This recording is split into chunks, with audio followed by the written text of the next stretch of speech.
come back from an injury and drop 40, So, Right. yeah, so I think it'll work pretty well. And it really it makes sense. It just makes sense because we had plenty of offense. I don't know whether it's Reddish or whether it's Vando who will be that role, but it somehow seems to me that the shooting guard. I think he'll be Cam because he can play the two better, I think, than Vando. But what's good is when Vando comes back, apparently he is ramping up and on the court. I don't know if he's done any 5-on-5 yet, but he's on the court, but his feet haven't left the pavement yet. Yeah, but it'll be good to have a really strong defender on the starting lineup and a really good, strong defender on the second unit. Yeah, no, there's definitely. I mean, and that's really the heart of the matter with D'Lo and Reeves. They just need to be split up, man. We had plenty of offense. We have plenty of offense with only one of them. Right. I mean, you got LeBron, you got AD, whoever, it's going to be interesting. What I find most interesting is the shift that we finally are making the transition to AD. Yeah. Yeah. Oh yeah. I mean, he's playing at an MVP level. If we can win enough games, he'll be in the conversation. Yeah. That's the only thing that's going to keep him from getting the MVP is the team record. Yeah. Yeah. So, but that's good to see because it isn't easy getting LeBron to give you the torch. Yeah. Oh, while we got a few minutes, I messaged you this a while back and about possibly having the blog pop up as the homepage on the site. Yeah, here's a story on that whole thing. We just sold our house in February that we lived in for 45 years. Yeah. So at that point, all of a sudden now I'm financially a lot better than I was before because we really just couldn't afford the house. It was just way too fucking big for us, and that's why it paid off. That's why it's paid off and everything. So now basically I'm in a better financial situation. So before I was just basically, living day to day, and trying to keep the blog going with very little, putting very little money into it, and so forth. So, oh, here we go. We sold our house and we're actually building another house on a piece of property next to my son's house that he owns. So we're building what is a large ADU, if you will, on their property. And so I'm gonna set aside some money to upgrade the site. And I'm still in the process, and my plan still is to restructure the whole situation. So over the next month or so, I'll have a chance to start getting that going, and then we'll get everybody involved in that. Yeah, I just think really there's only three things I think needed to be done, and that's the blog popping up as the homepage, because a lot of just casual people dropping by won't know there's a blog, because a lot of people don't even understand. I know that the little box means a menu. Right. Not everybody knows that. Yeah. The other thing I want to do is I want to allow people to post without having to be a member. Yeah. Yeah. Simply because they can use their Facebook, their Google, or their, we can use like 3 different other forms of identification to automatically allow people to post and make comments in the blog. Yeah. Right? The other thing I would say would be 2 other little things. Call the menu a menu instead of the box. And it's the burger. Yeah, and then have a sign up, sign in button. Yeah. You do those 3 things, I think that we'll get more interaction on the blog itself. Because people will, because let's face it, right now, you as the season goes along, you post fairly regularly on the homepage, but sometimes it's not a week or two between posts, and people visit and say, "Oh, well, this is old," Right. But you almost daily do something on the blog. Yeah. No, well, it's strange because I don't even have a link to my link to the page is always to the blog. Right. I don't but even. It's not for everybody else. It's not. So. Yeah, you'd think they would. You'd think they would figure that out, but Well, at any rate, no. But I do agree with you on the focus should be on the blog page. Yeah. That way, people while dropping by, they're going to see new content almost every day. Right. Well, every minute almost. Okay. So Lee, how you doing, man? Hey, Tom, I'm great. Thank you. Thank you. So you didn't win. You didn't win the Pistons game for us, man. No, that was very disheartening, to say the least. And you had your wife there and everything. It was all. Oh yeah, she's rooting for the Pistons, and she. Oh no, really? Oh yeah, she's. Well, you can't blame her. She is. No. It is in Detroit, man. Yeah, no, and she's like, "Don't worry about it. You know how the Pistons play. They always look good in the first half, and the first 3 quarters, and the fourth quarter they'll fold." I was like, I don't know about today. They look pretty damn good, Lee. Yeah, they're playing better. So Ivy was hard to stop, man. Yeah. Well, it helps when the Lakers, kind of don't decide to try to play defense for, half the game. I see no resistance until Redick got in. Yeah. And finally, it's like, okay, somebody's engaged. Somebody's making them uncomfortable. Somebody's in their face. It's like, yeah. So, well, that split has worked beautifully the first time. Yeah.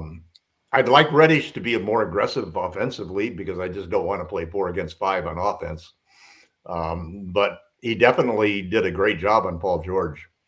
That's the strangest thing about that game. About Paul obviously is not in full gear, ready to go in the season. But it's just that road trip was really discouraging. I mean, after the 3-0 start to go in a 1-4 road trip, it was like talk about the roller coaster that we're on. It's like, well, to me, the biggest disappointment actually was the Suns game because we could have won that game. We should have won that.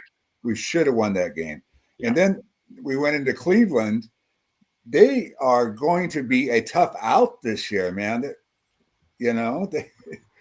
They're really. I mean, the Warriors beat the game before. The Warriors beat the Celtics, and then they find themselves down by 40 at halftime to the Cavs. Well, for us, it's a size thing, man. I mean, you can't go in there with. We really need to trade for a center, man. I'm leaning more and more toward that we ought to give up the 2 damn picks and get Kessler.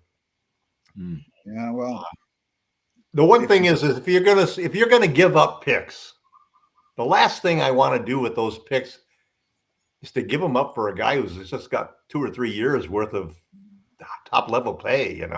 Even that. I mean, some of these guys. I mean. Yeah, Brook Lopez is going to be. You're a pick for a guy who's got 1 year or 2 years for you.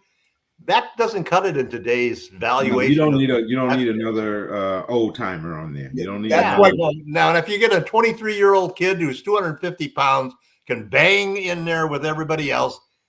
I hate that he can't make his fucking free throws, but at least you're getting a guy who's going to have an impact for a long time. And who fills a real desperate need that we have. Yeah, he'll be. That's why we lost to the Cavs. We got our butts kicked on down low, man. Yeah, he'll be in his prime. He'll be in his prime when those picks come due. He'll still be in his 20s. So, yeah, and frankly, if we make the right smart move, he'll be playing after we've given up those picks. Yeah, and who knows what we could get with that 29th pick? Everybody keeps saying that those picks are valuable because we might get JHS again. Yeah, we might. The thing about it is that when LeBron steps down, if he ever does, he may be playing longer than we're alive, but Longer than I'm alive, maybe. when he does You step guys should be down, young. we're going to have Come on, a boatload of money, and everybody wants to play with the Lakers. A lot of people want to play with the Lakers. So there's no guarantee to any team that he's at, that we haven't found a replacement for him, when he does decide to step down. Jamie! Oh, boy. Oh! Turning 50 is no joke, y'all. What's no joke, Jamie? Turning 50. Oh. Spring chicken, right, guys? Try turning 80. I don't know if I want to try turning 80. That's what's coming up for me in December 7th. All right. Well, good luck turning 80. Yeah. Well, you don't look a day over 70, Tom. You're doing good. That's a real compliment. Thanks. You're looking good. Trust me. If you without knowing that, I wouldn't say you're 80. So yeah, you definitely don't act 80. So you're good. Yeah. But it's happy birthday, Jamie. Thank you. Yeah. Thank you. Those big birthdays. Those Big birthdays are. I can remember my 50th. I can remember I was on a 5-mile run in the hills, and I was running along with some guy, and we were talking, and I told him it was my birthday and so forth, and gets the whole story. And he says, how old are you? 50? And he says, oh, it's pretty good that you're keeping up here. And he says, I just can't. I'm gonna have to run a little faster now, though. So goodbye. Oh, you gotta love Gerald in the chat too. Thank you, Gerald. I don't think we're broadcasting. Oh, We're not. Nobody's done the broadcast thing. Oh, I thought this was just a little, Yeah, we've just been chatting. breaking the ice. That's why I'm nibbling on a few snacks here. Broadcasting. There's chat. There's people chatting. Maybe we've been live all of this time, and we didn't even know it. The intro didn't come up though. Oh, I don't know about that. Yeah, we didn't have that normal intro. Well, are we live? Go ahead. Let's make us live. Yeah, You're on, Jamie. Oh, you're live. You're live now. You've been live. Oh my God, what have we been talking about, guys? Gerald just text. We're live. Let's go. Gerald may have a real cleanup on aisle 5. Here, we'll do this. Welcome to Lakerholics, or Lakers Fast Break Spotlight Lakerholics this weekend. Obviously, we have no clue what we're doing. We thought we couldn't top last week's technical buffoonery by yours truly. I woke up late. The wheels are off the wagon, and here we go. Hey, the Lakers won last night. That was fun. Good game too. They won for my birthday, so that was nice. Now, Tom said he could remember his 50th. Can you? Me? Yeah. Can you remember your 50th? I went to my LCD sound system. I stayed up way too late, but for me now because I'm a dad. But your picture is getting cut off here. What's going on? Yeah, you're kind of like in a little tiny window. Oh, it's because my phone's like this. Oh, okay. There you go. There you go. All right. I'm making coffee. We're doing all this stuff. We're getting it all. We're getting it all going, boys. Al Rob, it's great to see you. Let's start with you, Al Rob. What'd you think about the game last night? I thought it was it's kind of a typical. The main thing was watching was how D'Lo responded to the change, and he responded well. So yeah, Redick did what we wanted him to do. AD was AD playing through the pain. Yeah, LeBron was LeBron. Reeves, was stroking Reeves it. red hot. So yeah, it was a good win. It's hard to read into it when you're playing the Sixers without their two best players, and PG is far from from where I expect him to be at some point this season. So, but hey, back home, win. Where do you go? 4-0 at home. So yeah, no, it's positive. You're moving back in the right direction. Get some positive momentum going. Yep. So it was a good win. Home cooking, man. Yeah. That's the main thing. I thought that this team just plays. it's a hard thing to gauge because the team is the same team pretty much, right? Except for there were injuries last season at the beginning that make it a little bit more of a riddle. But like in general, this is the team that we all watched for 82 games last season, plus playoffs and the play-in. And Missing the same players. I mean, no, we had Prince. Well, we missed Wood and Vanderbilt last year. That's true. That's true. We did at the end. We're missing them now. Wood was there at the beginning last year. Wood was there at the beginning, but Yeah, he But played. once we got into that second half of the season, where Yeah, you know, he missed the we last got 32 games. yeah, but it's been interesting to see how this team. when we said run it back, they're really running it back the same way. Well, let's hope we have some changes here at some point. But I was gonna say, like, it's interesting. I'm trying to gauge like what effect, if any, other than sort of like surface changes, like, oh, well, this guy plays more, this guy plays less.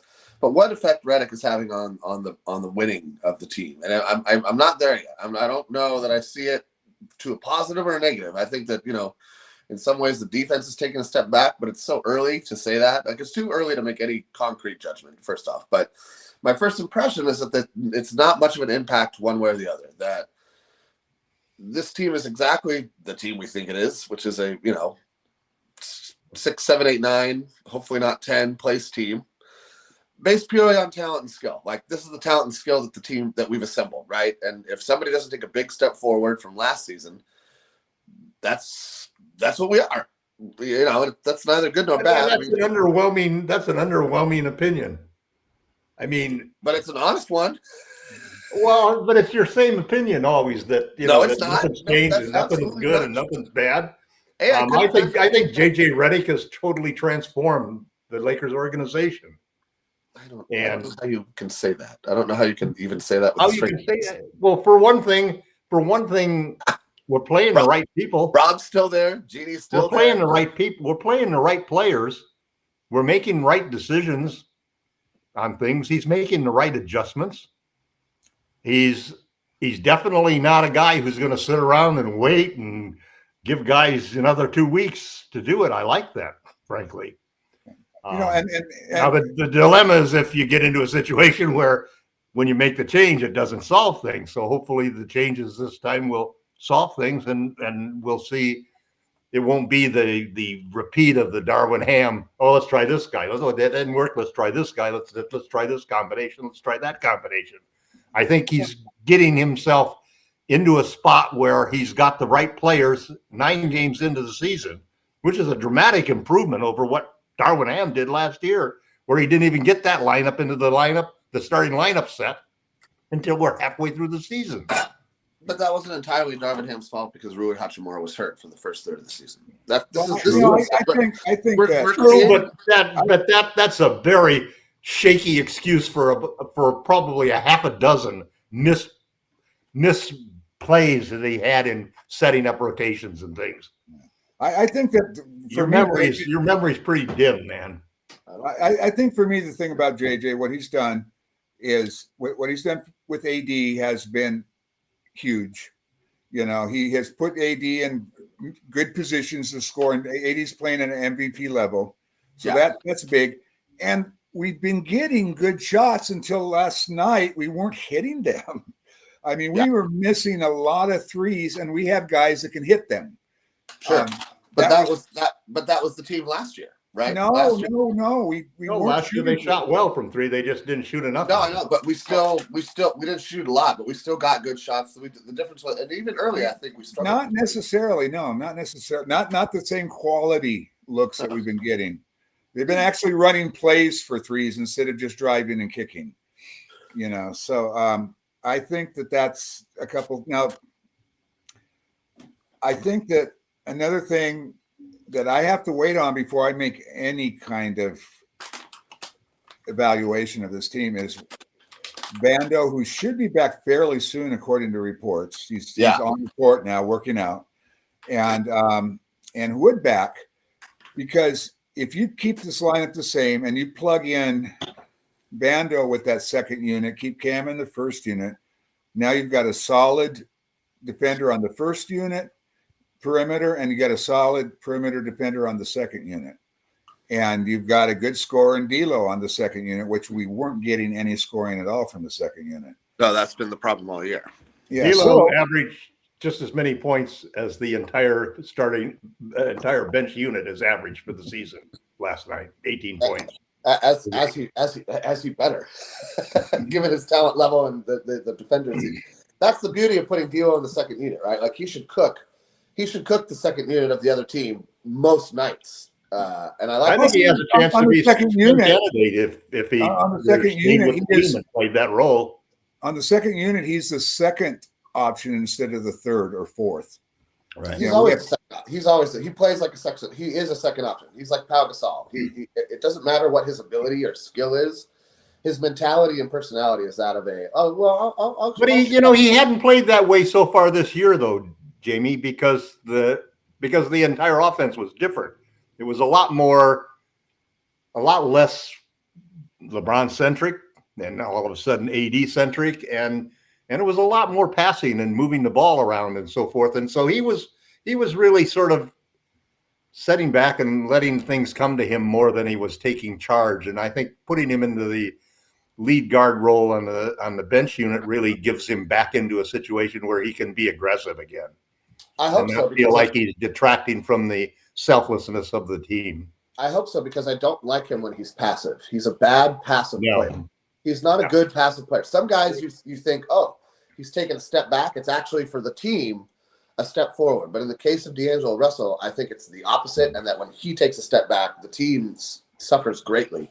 Because I love how he was pushing the ball hard when he drove to the rim last night. That's the most aggressive I've seen him. Usually he's a little slow and just tries to fake you out instead of really getting aggressive with it. No, he tries. He's not a good defender. So if he's not scoring, he's a negative. Agreed. All right. The other thing that I was thinking about this show today, and listen, I'm a big fan of some of the changes JJ Redick has made, and I was probably being a little bit. I'm still waking up, so if I say some things that sound a little wacky, I haven't even had coffee yet, so just give me like 5 minutes for the brain to boot up here. But there's some things that I do like what JJ Redick has done. Some of the things that I don't like are probably easily correctable. One of them was you have to split up talent on this team, because you have a lack of talent compared to some other teams that are like 7, 8, 9 deep with like players who could play in the starting lineup.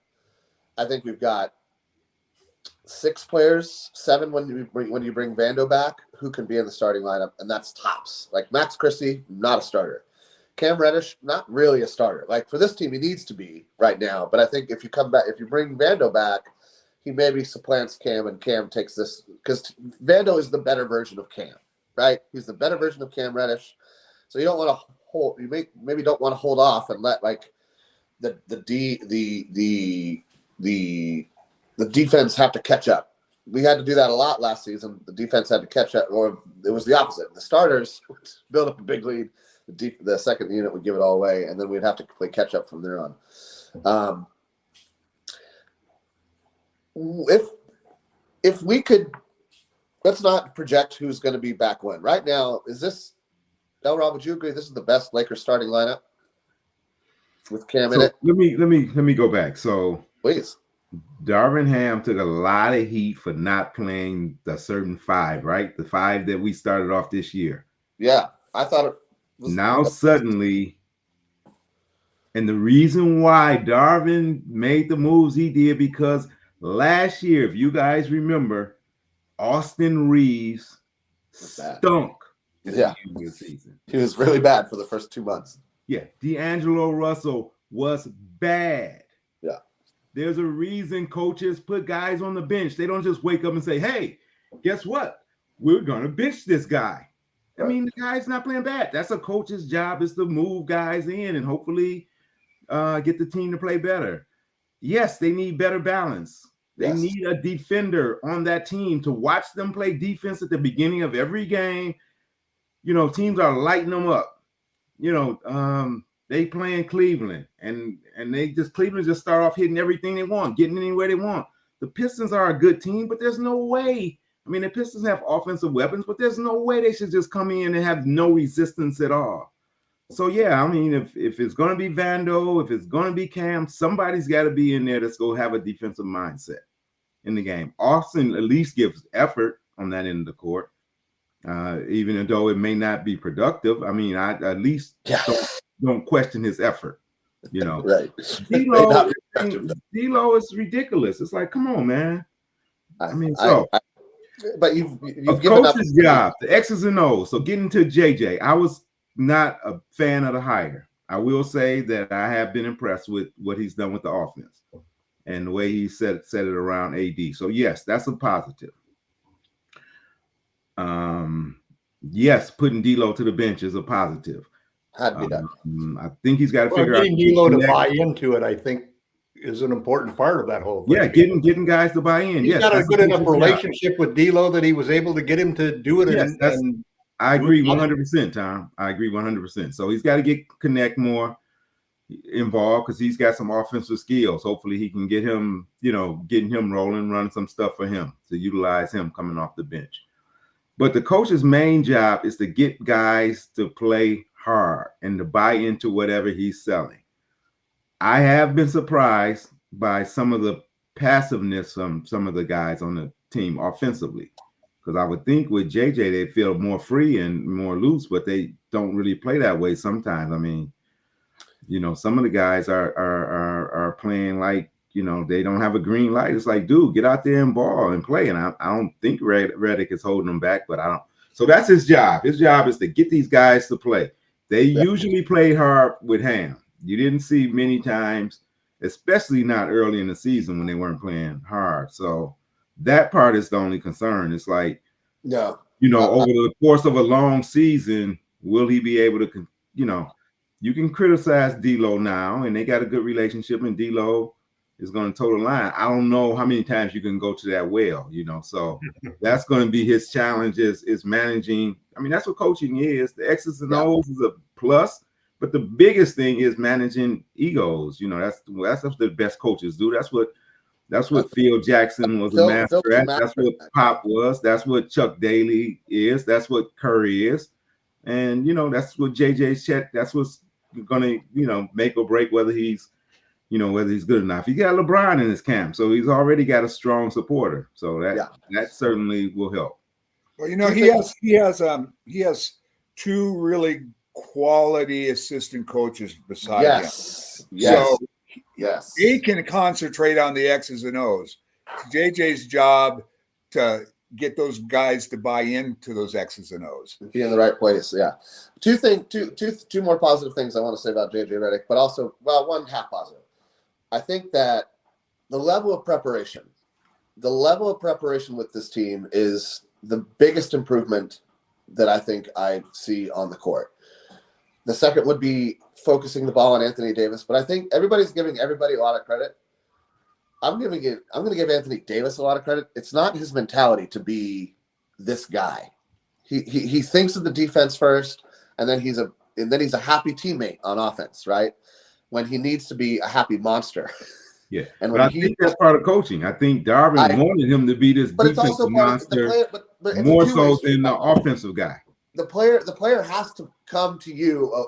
You can say all the things you want, like, "Hey, you got to do this, you got to do that, you got to do this," and if the player's like, it doesn't matter. So I'm giving AD credit for coming up to where Redick has asked him to get to. That's all I'm saying. But yes, the coach has to be the instigator. He's been that guy before when he was with the Pelicans. But on the Lakers, he was so far removed from that. He was not that because of LeBron. He came in and deferred. Yeah, right away. And that's part of some of the problems of the Lakers are because they have a player like LeBron on the roster. Do you know what I mean? Like having a player like LeBron on the roster makes your team balance imbalanced because he's such a gravitational force on and off the basketball court. There's nobody like LeBron on the planet right now. And that's another thing about JJ. He's the first coach that went away from the LeBron-centric offenses. Everything before JJ was a LeBron-centric offense. It was LeBron running everything. I have a question for Tom. He went away from that. It's true. It's hard to get away from that because LeBron is so excellent at basketball. And I'd like to thank everybody in the chat. You guys are doing great. Tom, I have a question for you about J.J. Redick. There was in the Grizzlies game, there's a sequence that was making the rounds, and I don't personally, I don't read a lot into anything that you see people posting about online, even when it's footage from, games and stuff like that. But there was a sequence where like D'Lo took a weird shot in the corner, missed the shot. And then you see Jay, and he jumps up and down in his seat and slamming his chair and doing all this stuff. And I remember thinking, like, man, I don't, like I said, I'm not trying to read too much into this. I'm not trying to make a judgment call, but it was a moment where I was like, you don't typically see coaches lose their composure on the court like that. And it made me wonder if composure is going to be something that is a challenge, or, I mean, I'm not saying in it one way or another. I could see it breaking both ways. It's either a challenge because the team is like, oh, this guy is like a hothead. Like, I don't need to listen to a hothead. He's just going off the rails. He's mad all the time about this or that because we're not winning, and he doesn't take it well. Like, that could be a real thing. And it might come down to the player mentality as well. Or you fired up by a coach who's like as fired up as you are in the moment, like not sitting there with his hands in his pockets, staring blankly out at the court as disaster falls around your team. And I don't know. That's why I'm putting the question to you first. And I'd like for everybody to weigh on this. Like, what do we think of the matter of composure? And is it a good or a bad thing to like let yourself show that emotion as a coach at a pro level? I think as a head coach, there's a philosophy that's used by almost every head coach that I've ever played for or I've ever seen be successful, and that is that people have to know that there's a point where you go off. Okay. They have to know that there's a point where you're going to really get mad and angry, and to a certain extent, sometimes it's a point where they deliberately do it just to set the limit to it. So, and I thought JJ cleaned it up. He had a good, maybe 100-word paragraph that he followed up saying that it wasn't really just that block shot and D'Lo's performance that led to this. It was the accumulation of a 1-4 road trip where people weren't playing defense, weren't really trying hard, and it's like we lost everything that we'd had in the first 3 games. And I felt that was a point in time where he almost did that intentionally just to let the team know that that's enough, man. We can't do this. I mean, Riles, as an executive or as a coach, I've always had that as there's a point where I'll get irrational. And I think that was the point where JJ was going to say, hey, when you play this bad, I am going to get emotional and I'm going to get irrational. I'm not going to be the guy who sits here and patiently understands that everybody gets 2 weeks or 3 weeks or a month to prove their worth. I'm going to make moves and we're going to live by those moves. But you're going to have to come out here and perform, and I'm not going to be the guy with a long string of patience. If you don't do it my way and do it the right way, something's going to change. Like we just mentioned some legendary coaches who lose their cool a lot. Popovich loses his cool every once in a while. A guy's on the court, like takes them to the side and yells in their face in the moment. And he's regarded as Riley could get very fired up. I think you have to do that as a coach and as a leader because people now Phil would have telepathically gotten into D'Lo's head and whispered, "I was not happy with that shot." Yeah. Or would have waited, or would have given Max Christie another 2 weeks to show that he could do his job as a or here I'm giving you a book to read. Why you should be playing basketball better, right? Yeah, right. Read this book. I'm giving you a book to read. It tells you how to learn how to read so that I can give you a book to read. There you go. That's right. Michael, your thoughts on the composure thing, on the well, post? You know what? He followed it up with that post game comment interview where he drops the mic and is like, "Wow!" And I'm like, "Oh, bro, you're really fired up here."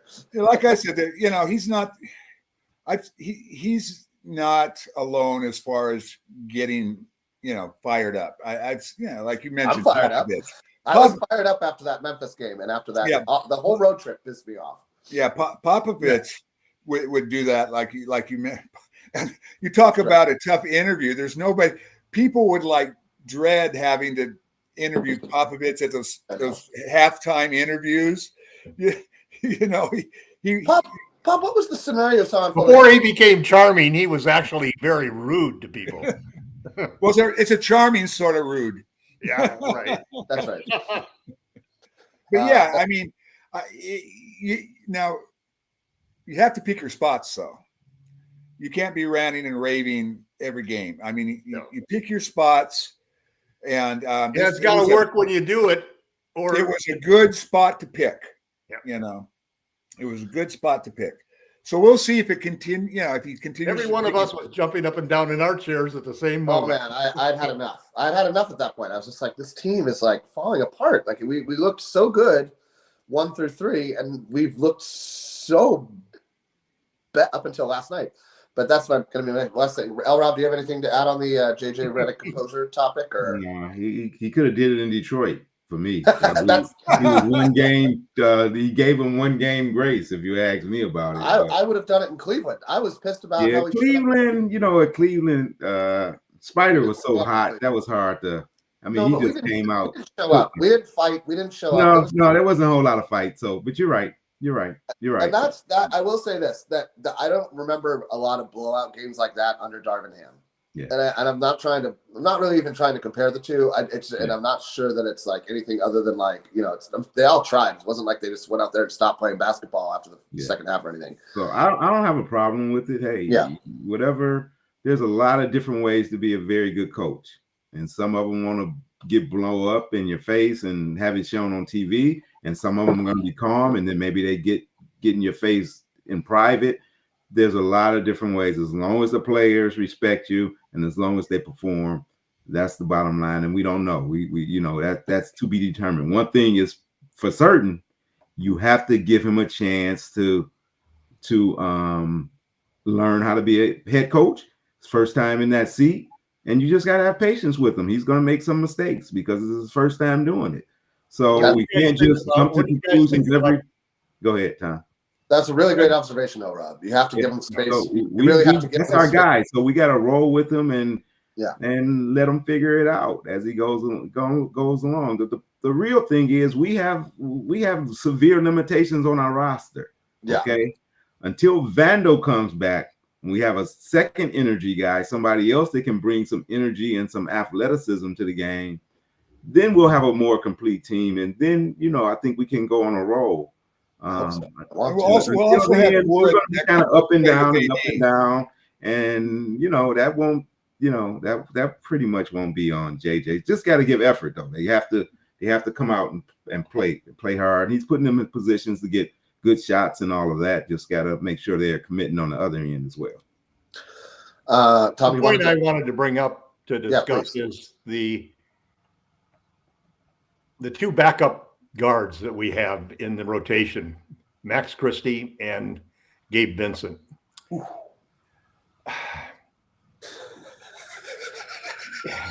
That's a lot of money for backup guards that are both. I mean, Max may have lost his spot in the rotation already.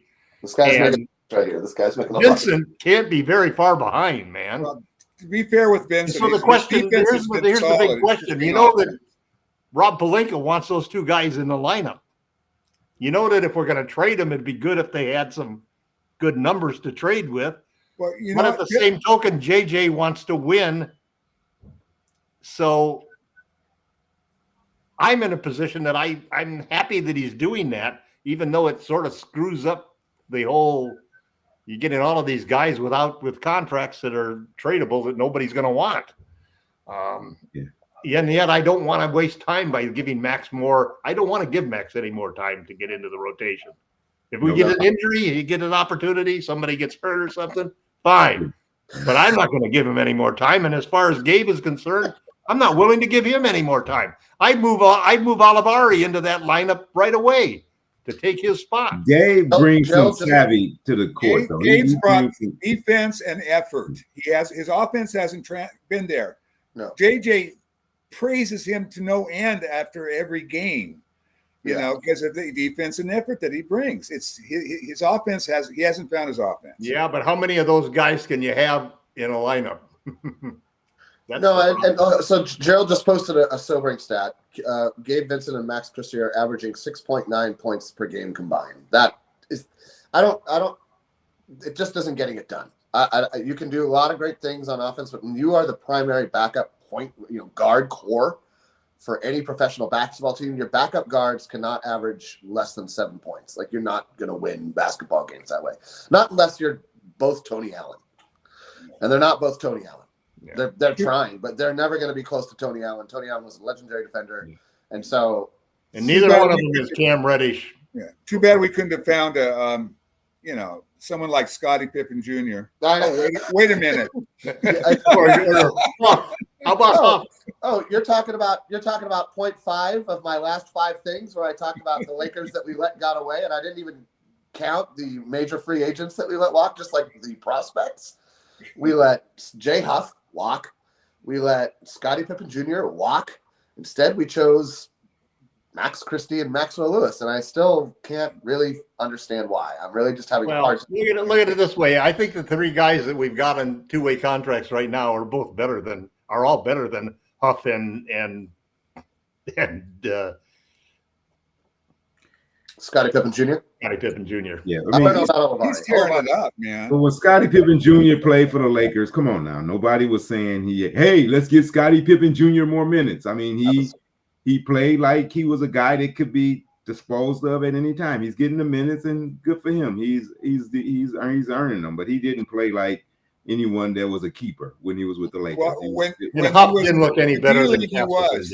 G League, he was an all G League guy. Yeah, I know. He played. I watched the games. I mean, he was really. I'm talking about when he played with the Lakers. I don't know about the G League. No, so I mean, when he got his minutes, he didn't really play that much for. I think it was like 6 games. I think Darvin. I think, to be honest, I'm going to be honest here. Michael, were you on here singing? Get Scottie Pippen in the game. Give him these minutes on previous. No, but I was for keeping him in the keeping him on a 2-way. Okay. Because he showed so much promise in the G League. Same with. Would you rather have him than Quincy Oliveri? Yes. Right now, yeah. Oh, really? Yeah, because Quincy Oliveri hasn't proven it on the big stage yet. Quincy Oliveri had a nice 12-minute stretch in a fourth quarter against other G Leaguers. He had 2 good stretches against other G Leaguers. Yes. So here's my thing.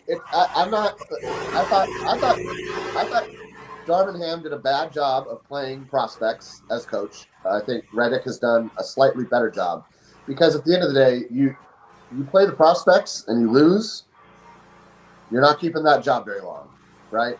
You play the prospects and you win, and you're a great development coach. And that's a tough tightrope to walk for a first-year head coach who has LeBron James in his swan song. You're not going to be playing prospects and watching and losing games while LeBron sits there on the sideline going, "What are we doing here, bro?" Like, that's not going to fly. So Ham and Redick had that same weird tightrope to walk, and it's a difficult tightrope to walk. I think that they've paid lip service to development, and we'll see what that bears out. I do like Koloko on a 2-way. I would hope at some point we can move one of our deadwood contracts and open up a 2-way to open up a way for him to play in the NBA proper again, and reload the 2-ways. And then reload a 2-way or 2. Yeah, I don't know that Olivari is going to get much time at the NBA level this year. I really don't. All right, so people have asked some questions in the chat. I'm going to answer these questions real quick. Cool, bro. You asked what I thought of JJ Redick's coaching style. Now that I've had some coffee and my brain is kind of booted up fully, I think that and this is I've been pretty steady in this. If you go on Lakerholics.com, you'll see I posted some article or some thoughts about it. I think in general the defense has taken a pretty significant step back under Coach Redick.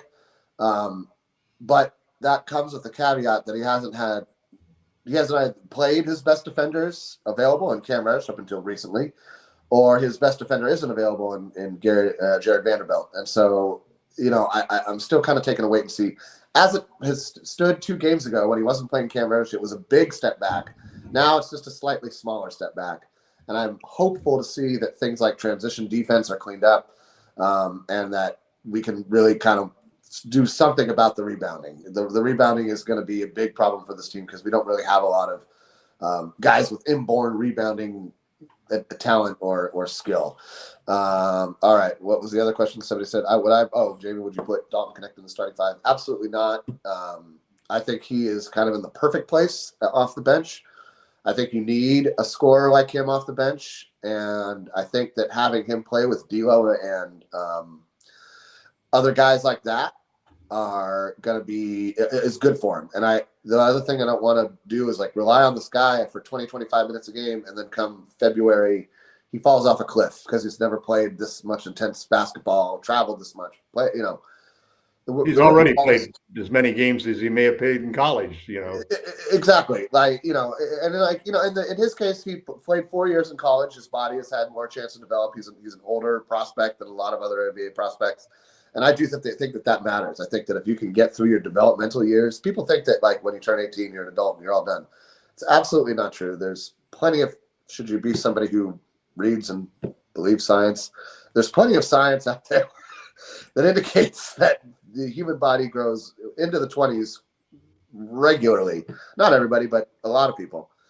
And your brain is developing until it starts to shrink. So, I don't know where I'm at that point, but hopefully we're still developing. Start shrinking at 40. Yeah, Tom, you and your science. Tom, you just ruined my whole day. Thanks a lot. Thanks for nothing.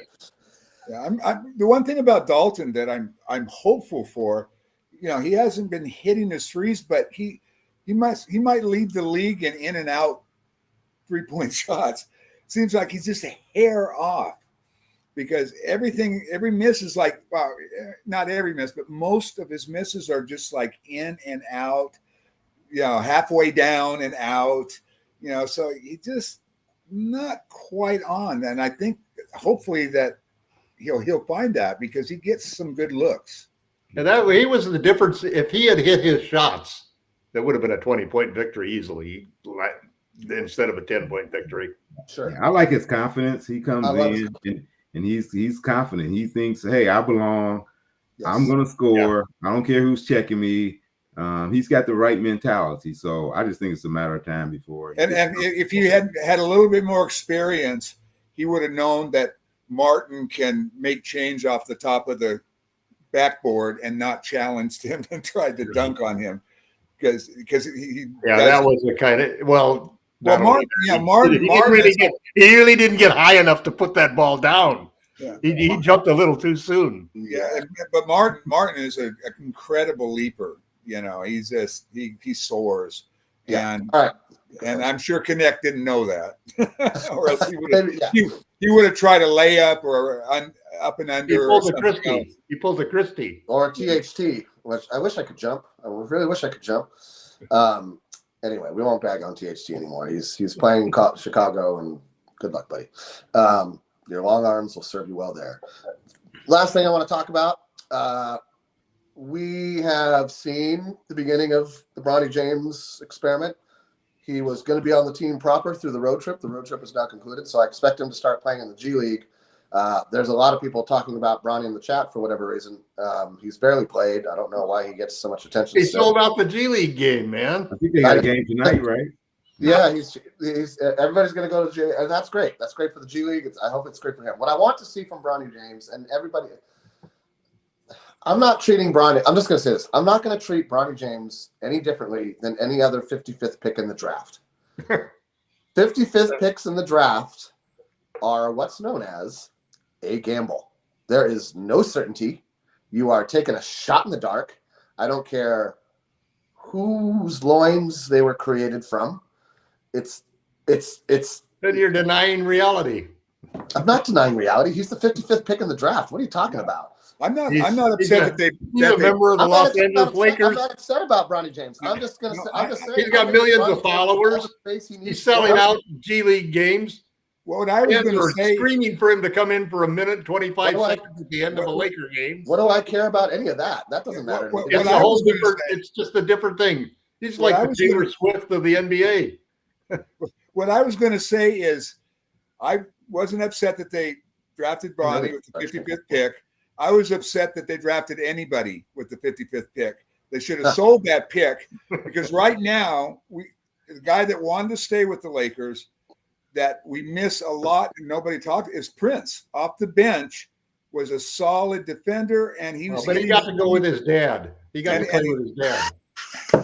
Yeah, but it doesn't help you win a championship. It doesn't help you win a championship.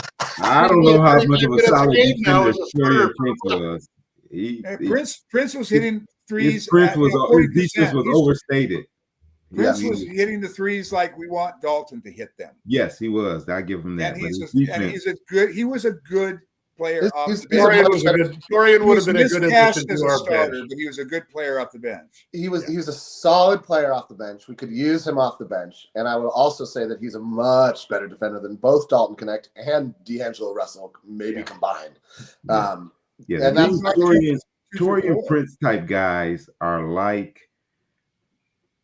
He understands basketball. So you want as many of those type guys on your team, so he can make as you have room on your bench. Your deficiency. And that's the challenge with Rui. Rui just doesn't have the basketball smarts. He's got the body and he's got some skill, but I just don't know. And I would say the similar with D'Lo. Sometimes I question his basketball smarts as well. So I just think when you have guys like that, it's hard, man. It's hard.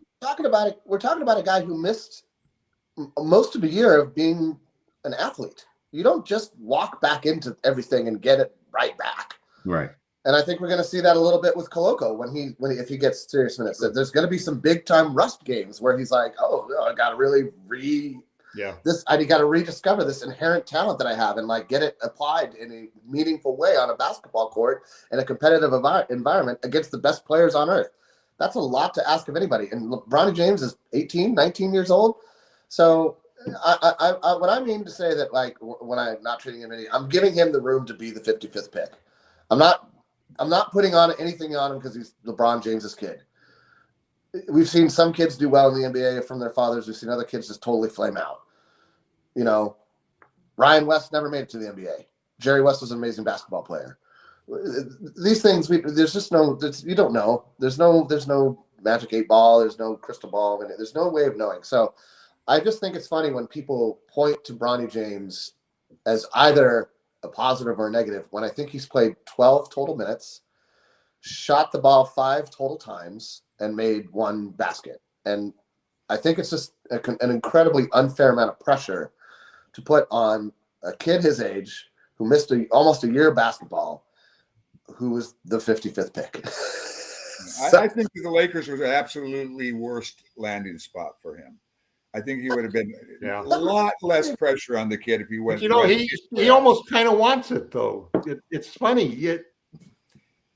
It's like, frankly, you try to put yourself into Bronny's shoes. Like I would have been embarrassed that they were calling for me at the end of the game if I was Bronny, but he wasn't. It was sort of like, well, see, I'm really popular. I got millions of followers. It could have been an embarrassed smile because, I don't know. I think he's put up with so much of that it's part of his life and he just accepts it. He's got a healthy sense of humor. Sense of humor. I think we spend way too much time talking about Bronny James. I agree. Who knows? Who knows what he's going to do? We'll find out. Let him get some minutes. Let him figure it out. Then we'll see how good he is at basketball. I have no problem with him being drafted. I mean, yeah, me neither. This guy's speaking wisdom right here, right? Yeah. So we'll all of these people who think that Bronny took their spot on the Lakers is just really crazy, man. No, that's just what I mean. This isn't this show, right? I'm not going to sit here and I don't mind talking about Bronny James. I think he's an intriguing person in terms of the basketball culture, because of his dad is arguably the best player to have ever played the game, and he's playing with his dad. There's a lot of interesting subplots that go into this whole discussion. 2 years from now, he could be a totally different player because I certainly hope he is one way or the other. I mean, I remember how long it took me after my cardiac arrest that was a long time before I got myself back to where I was the same person as I was before. Yeah, not even counting physically, just fucking mentally. Your brain's been shrinking for 39 years as a result. Yeah, I know. All right. All right. Anybody got anything they want to add? Well, I was just going I'll to add one. I'll add one thing, and then Mike, I'll let. let's Michael start. We'll go over to you, Tom. Go ahead, Michael.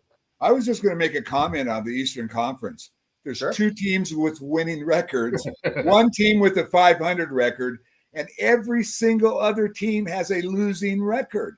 Whereas the West has 11 teams with winning records, 1 team with 50, at 50%, and then a couple of losing teams. The imbalance, unless things really radically start, is a lot greater than I thought. This was supposed to be the rise of the East, wasn't it? I know. It's supposed to be. Indiana's falling apart, though. Something happened in Indiana. I don't know what happened. All right, Tom, your thoughts. Something happened with the Knicks as well. I don't know if that trade was the problem, but They made a bad trade is what they did. yeah, they did. They made a bad trade before they knew what they had.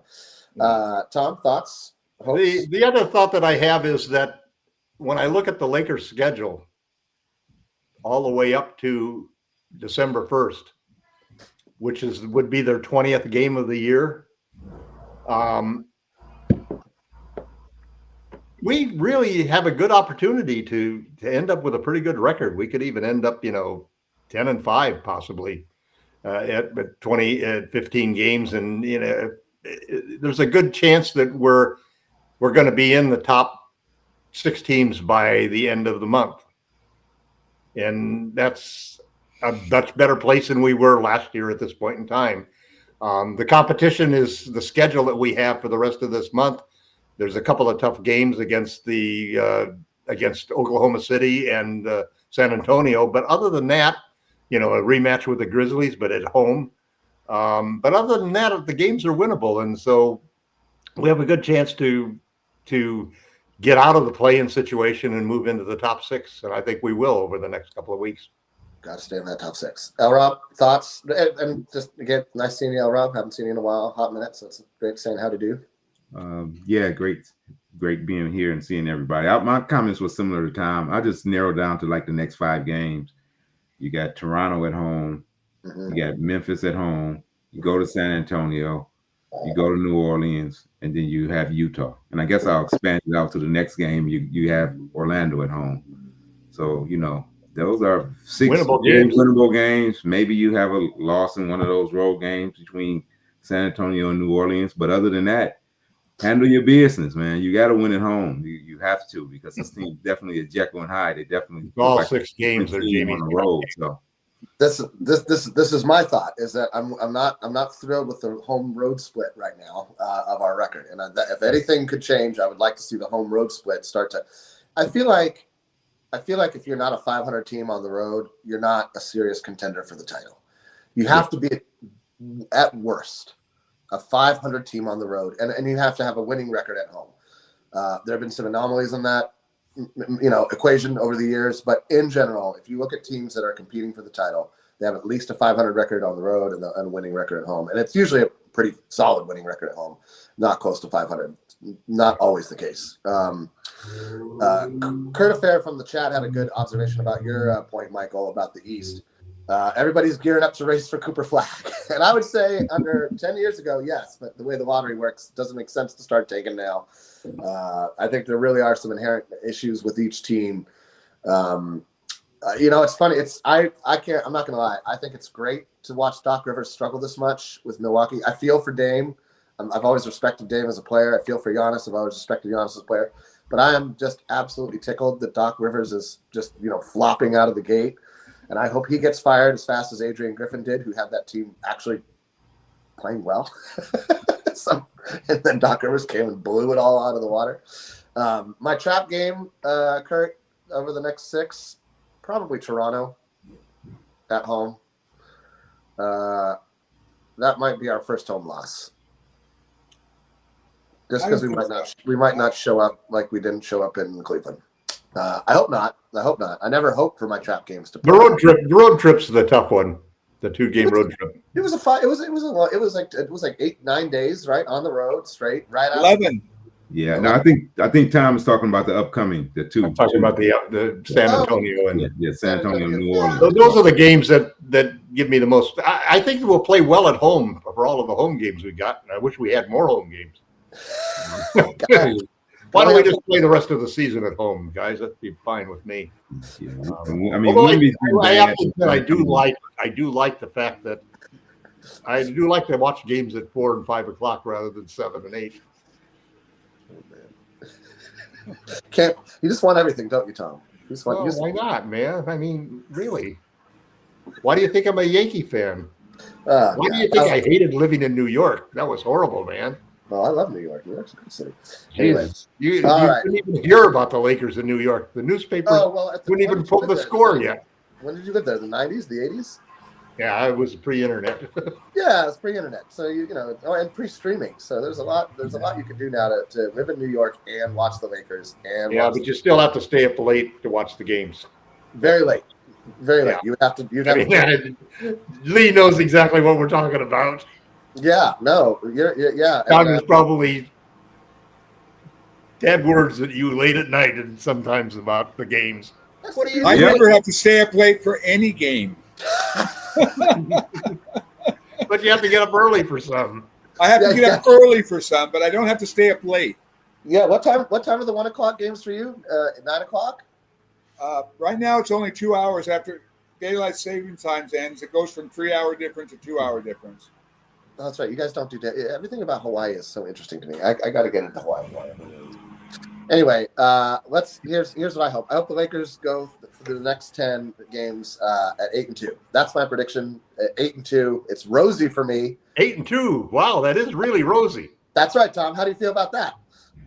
Gosh, it's not 9-1. I know it's not 9-1. I feel like good things are going to happen. That 50th birthday's changed, Jamie. Look at. I just lived through Tuesday. I just lived through Tuesday. Nothing good is going to happen. You know the way I look at the upcoming games is the bright side of 50. There's hardly any team that we can't beat, but it seems like there's hardly any team that we can't beat us. That's true. So anyway, I'd like to thank my panelists, Bell Rob, Laker Tom, Michael H, myself, Jamie Sweet. I'm finally waking up here an hour into the show. But hour and a half into the show because we were here half an hour before you were. That's my favorite part. We were having the secret show. The secret show that people didn't know about. I love how you guys had coffee talk. God knows what we said in the secret show. But and then remember, what happens in the secret show stays with the secret show.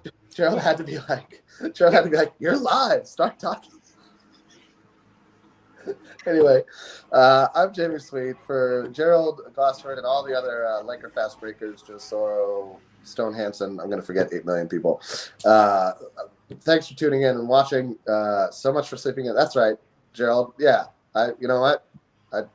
My freaking birthday. I slept in. That's what the world gets. It's been a week, man. It's been a week.